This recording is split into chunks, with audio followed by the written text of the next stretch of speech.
Assalamu alaikum. Hello learners. How are you? Today we will play a game that's called word game. আজকে আমরা শব্দের একটা খেলা খেলবো। এটা ছোট ছোট বাচ্চাদের থেকে শুরু করে বড় ক্লাস পর্যন্ত সবাই খেলা খেলতে পারো। তো লেটস স্টার্ট। আমরা প্রথমে লিখেছি CHAIR, চেয়ার। এটা একটা শব্দ।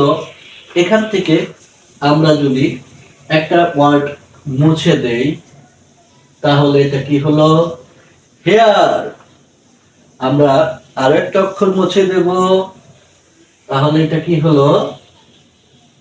এয়ার। নেক্সট আমরা এখানে লিখেছি স্মল, অর্থাৎ ছোট।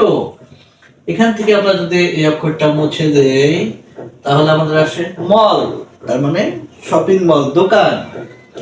এখান থেকে আমরা আরেকটা অক্ষর মুছে দেব, সেটা হলো অল, মানে সব।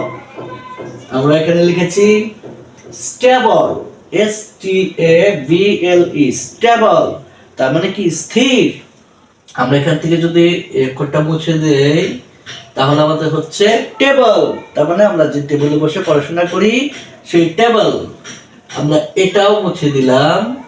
এখন কি আসে? এবল, এবল মানে সক্ষম। তারপর আমরা এখানে লিখেছি PRICE, প্রাইস। প্রাইস মানে কি? মূল্য বা দাম। এখন আমরা এখান থেকে একটা অক্ষর মুছে দিলাম, কি হলো? রাইস, মানে ভাত, আমরা যেটা খাই। আমরা এখন এখান থেকে আরো একটা অক্ষর মুছে দেব, এই আরটা মুছে দিলাম। এখন কি হলো? আইস, তার মানে বরফ। আমরা এখানে লিখেছি কি? THAT, that. দ্যাট অর্থ ওই। এখন আমরা এখান থেকে একটা অক্ষর মুছে দেব, কি হয়ে গেল? হ্যাট। হ্যাট মানে কি? টুপি। আমরা এখন মুছে দেব, এইচটা মুছে দিলাম, তাহলে এখানে গেল এট, অর্থাৎ একটা প্রিপজিশন। তারপর আমরা এখানে লিখেছি কি? দিস, THIS, দিস, অর্থাৎ এই। আমরা এখান থেকে টি মুছে দেব, মুছে দিলে কি হলো? হিস, হিস অর্থ তার। আমরা আরো একটা অক্ষর মুছে দেব, এস মুছে দিলাম, এখানে কি হলো? ইজ, তার মানে ইজ অর্থ হয়, একটা সাহায্যকারী ভার্ব।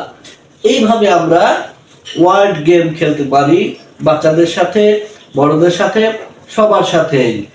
এটা আমাদের কি করবে? This will help us to increase